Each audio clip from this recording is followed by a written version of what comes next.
కార్యక్రమాలలో భాగంగా రైతు భరోసాకు సంబంధించి శాయశక్తుల ప్రతిపక్షాల నుంచి మొదలు పెడితే పత్రికల ప్రసార సాధనాల వరకు ఊహాగానాలు చేయడం, ఉన్నవి లేనివి ప్రభుత్వ నిర్ణయాలని మీకు మీరే ప్రకటించి రైతులలో గందరగోళాన్ని సృష్టిస్తున్నారు. కాబట్టి ఆ గందరగోళాన్ని దూరం చేస్తూ రైతులకు ఒక శుభవార్త వినిపించాలని ఈ మంత్రివర్గ సమావేశంలో సహచరులందరి సూచనల మేరకు ఈరోజు నిర్ణయం తీసుకోవడం జరిగింది. రైతు భరోసా కార్యక్రమంలో భాగంగా వ్యవసాయ యోగ్యమైన భూములన్నింటికి రైతు భరోసా పథకం కింద నిధులను ఇవ్వడం జరుగుతుంది. గత ప్రభుత్వం రైతు బంధు పథకంలో భాగంగా సంవత్సరానికి 10,000 ఇస్తే మా ప్రభుత్వం ప్రజాపాలనలో రైతులందరికీ సంవత్సరానికి 12,000 రూపాయలు ఇవ్వాలని నిర్ణయం తీసుకున్నది. అదేవిధంగా భూమి ఉన్న రైతులకు రైతు భరోసా పథకం కింద వ్యవసాయ యోగ్యమైన ప్రతి ఎకరాకు 12,000 రూపాయలు ఇస్తున్నప్పుడు తండాలలో, గూడాలలో, మారుమూల పల్లెల్లో ఉన్న భూమి లేని వ్యవసాయ రైతు కుటుంబాలు, భూమి లేకపోవడం ఒక శాపము, ప్రభుత్వం మమ్మల్ని ఆదుకోకపోవడము ఇంకొక శాపము అన్నట్టుగా పాదయాత్రల సందర్భంగా అటు భట్టి విక్రమార్క గారికి కానీ నాకు కానీ ఈ మధ్యకాలంలో మా మంత్రివర్గ సహచరులు పర్యటనలకు వెళ్ళినప్పుడు దృష్టికి తీసుకురావడం జరిగింది. అందుకే మా ప్రభుత్వం భూమి లేని వ్యవసాయ కుటుంబాలకు ప్రతి సంవత్సరానికి 12,000 రూపాయలు వాళ్ళకు కూడా ఇవ్వాలి, వాళ్ళు కూడా మన సమాజంలో మనలో భాగమే అని గుర్తించి ఈ పథకాన్ని అమలు చేయాలని నిర్ణయం తీసుకున్నది. ఈ పథకానికి ఇందిరమ్మ ఆత్మీయ భరోసా పథకం అని చెప్పి నామకరణం చేయడం జరిగింది. ఈరోజు భూమి ఉన్న వ్యవసాయ యోగ్యమైన భూములకు రైతులకు ఎకరాకు 12,000 ఇవ్వడమే కాకుండా భూమి లేని వ్యవసాయ కుటుంబాలకు సంవత్సరానికి 12,000 రూపాయలు ఇందిరమ్మ ఆత్మీయ భరోసా పథకం కింద ఇవ్వాలని నిర్ణయం చేయడం జరిగింది. ఇదే కాకుండా చాలా సంవత్సరాల నుంచి రేషన్ కార్డుల సమస్య పేదవాళ్ళను పట్టి పీడిస్తుంది. అందుకే రేషన్ కార్డు లేని అందరికీ నూతన రేషన్ కార్డులు ఇవ్వాలని కూడా ఈ మంత్రివర్గ సమావేశంలో నిర్ణయం తీసుకోవడం జరిగింది. కాబట్టి ఈ అన్ని పథకాలు జనవరి 26, 2025 నుండి ప్రారంభం కాబోతున్నాయి. జనవరి 26, 2025కు ఒక ప్రత్యేకత ఉన్నది. మన రాజ్యాంగం అమలు జరిగి డాక్టర్ బాబాసాహెబ్ అంబేద్కర్ గారు మన రాజ్యాంగాన్ని ప్రసాదించి అమలు చేయబట్టి 75 సంవత్సరాలు పూర్తి చేసుకుంటున్న సందర్భంగా జనవరి 26, 2025 నుంచి పథకాలను అన్నింటిని కూడా అమలు చేయాలి అని చెప్పి మా ప్రభుత్వం నిర్ణయం తీసుకున్నది. అదేవిధంగా వ్యవసాయ యోగ్యం కాని భూములు అంటే రాళ్ళు, రప్పలు, గుట్టలు, రోడ్లలో పోయిన వాటికి లేదా మైనింగ్ చేస్తున్న భూములకు లేదా నాలా కన్వర్షన్, రియల్ ఎస్టేట్ వెంచర్లు, పరిశ్రమలకు తీసుకున్న భూములు, అదేవిధంగా రైతుల నుంచి ప్రభుత్వం సేకరించిన భూములకు రైతు భరోసా వర్తింపజేయము.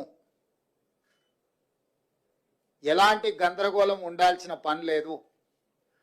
రాళ్ళు, రప్పలు, గుట్టలు, రోడ్లకు, అదేవిధంగా పరిశ్రమలకు లేదా రియల్ ఎస్టేట్ వెంచర్లుగా మారిన భూములకు రైతు భరోసా ఇవ్వబడదు. దీనికి సంబంధించి మా రెవెన్యూ అధికారులు గ్రామాల వారీగా సమాచారాన్ని సేకరించి గ్రామ సభల ద్వారా ప్రజలకు వివరించడం జరుగుతుంది. కాబట్టి ఈరోజు ఎవరైనా పరిశ్రమలుగా మారిన భూములు కానీ, రియల్ ఎస్టేట్ వెంచర్లు జరిగిన భూములు కానీ, ప్రభుత్వం సేకరించిన భూములు, ఆల్రెడీ ప్రజల నుంచి ప్రభుత్వం సేకరించిన భూములు ఉన్నాయి. కానీ రెవెన్యూ రికార్డులలో, ధరణిలలో లోపాల వల్ల కొంతమందికి ఆ రకంగా కూడా రైతు భరోసా పథకము గతంలో నిధులు చేరినాయి. కాబట్టి దయచేసి మీరే స్వచ్ఛందంగా ముందుకొచ్చి ప్రభుత్వానికి ఆ వివరాలు అందించడం ద్వారా ప్రభుత్వానికి సహకరించాల్సిందిగా వాళ్ళందరికీ మేము విజ్ఞప్తి చేస్తున్నాం.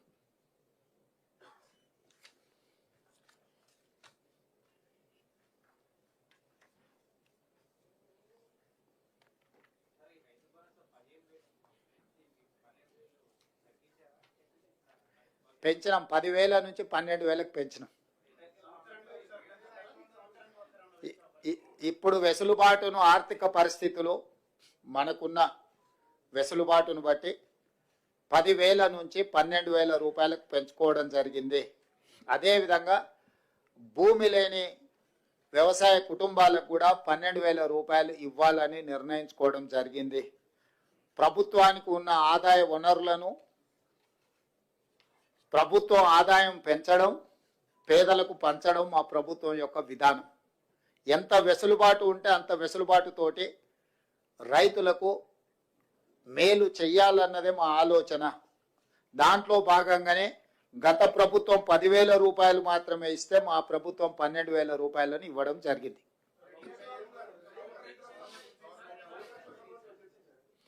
ఆ విషయాల మీద గతంలో చాలా చర్చలు జరిగినాయి.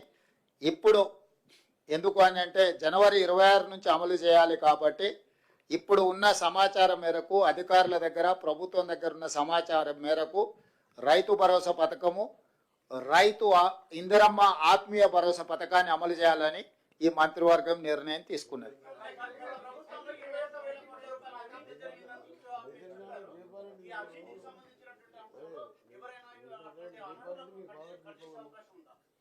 ఇప్పుడు గతంలో ఏం జరిగిందో దాని వెనక్కి వెళ్తే కేసీఆర్ కుటుంబము 1000 సంవత్సరాలు జైలు శిక్ష అనుభవించాల్సి వస్తుంది.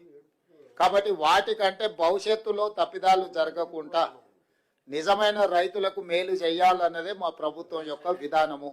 కాబట్టి ఈరోజు ఒక మంచి నిర్ణయం ఈ మంత్రివర్గ సమావేశంలో తీసుకున్నాం. కాబట్టి మీడియా మిత్రులకు కూడా నా సూచన, అనవసరమైన అంశాలు, అనవసరమైన వివాదాలకు తావియ్యకండి. స్పష్టంగా మళ్ళీ నేను చెప్తున్నా, వ్యవసాయ యోగ్యమైన ప్రతి ఎకరాకు రైతు భరోసా వస్తుంది.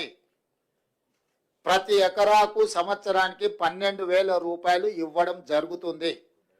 భూమి లేని వ్యవసాయ రైతు కుటుంబాలకు సంవత్సరానికి 12,000 రూపాయలు నగదు ఇవ్వడం జరుగుతుంది. ఆ పథకం పేరు ఇందిరమ్మ ఆత్మీయ భరోసా. రేషన్ కార్డులు జనవరి 26 నుంచి రేషన్ కార్డులు లేని వాళ్లకు రేషన్ కార్డులు ఇవ్వడం జరుగుతుంది. 3 అంశాల మీద ఈ మంత్రివర్గంలో సానుకూలమైన, ప్రజలకు ప్రయోజనం చేకూర్చే నిర్ణయాలు తీసుకున్నాము. మీడియా మిత్రులు ఈ 3 అంశాలను ప్రజలకు చేరవేయాల్సిందిగా కోరుకుంటూ మీ అందరి దగ్గర సెలవు తీసుకుంటున్నాను.